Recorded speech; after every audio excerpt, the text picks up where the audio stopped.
A bombshell just dropped in the tech world. I mean, a massive one, aimed right at the heart of one of the biggest companies on the planet.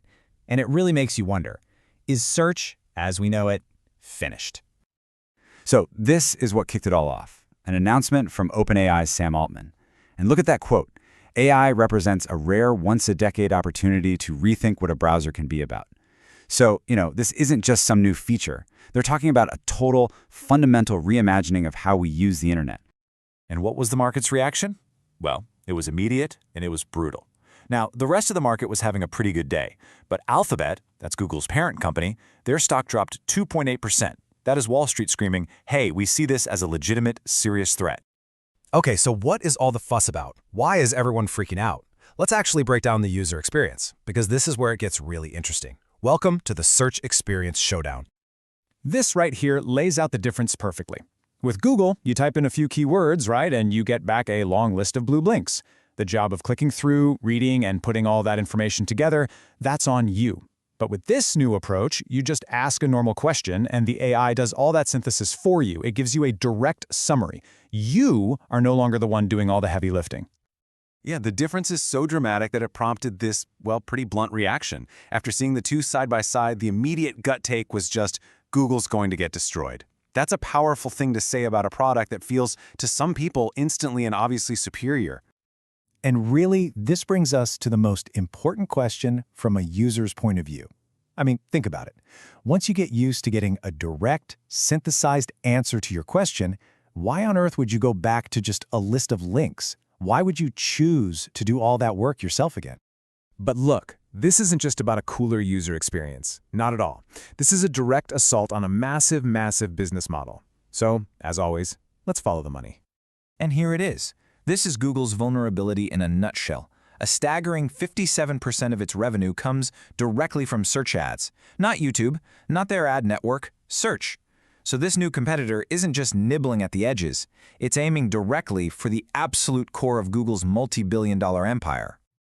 So, how exactly does this mess up their ad model? Well, the old system was all built on companies bidding for specific keywords, like the word insurance. But this new AI model, it's different. It understands user intent. It doesn't just see a word, it understands the goal, like, I need to find the best car insurance for a family of 4. So instead of bidding on a word, advertisers might now have to compete to be the AI's recommended solution for that need. This could make the entire keyword bidding system as we know it totally obsolete. This whole situation really captures that old saying perfectly. Business is war. This isn't some friendly competition. This is an all-out, high-stakes battle for dominance where the winner could literally take everything. Now, seeing a giant like Google get challenged so directly might seem shocking, but if you take a step back and look at history, this is actually a classic story in the world of tech. Let's take a quick look at the history of disruption. You remember these, right? Netflix didn't just compete with Blockbuster, it completely replaced it. The iPhone didn't just challenge BlackBerry, it made it basically irrelevant. And hey, let's not forget, Google itself became a giant by replacing the old king of search, Yahoo. In every single one of these cases, a huge, dominant company failed to adapt to a new technology. Market dominance is never, ever permanent. And this isn't just about a few famous stories. Get this. Of all the companies on the Fortune 500 list back in 1955, a staggering 90% of them are gone today. Gone. Acquired, merged, or just plain bankrupt. The market is absolutely relentless. So, this all brings us to the billion-dollar question that everybody is asking right now. With all this context, what's next for Google? What can they possibly do? So let's just be crystal clear about the situation they're in.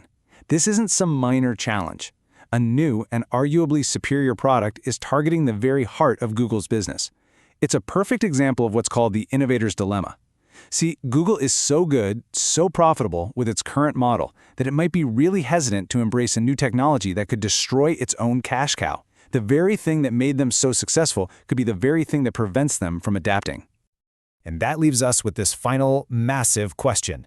I mean, for 20 years, the act of searching for something online has been synonymous with one brand. We don't say search for it, we say Google it.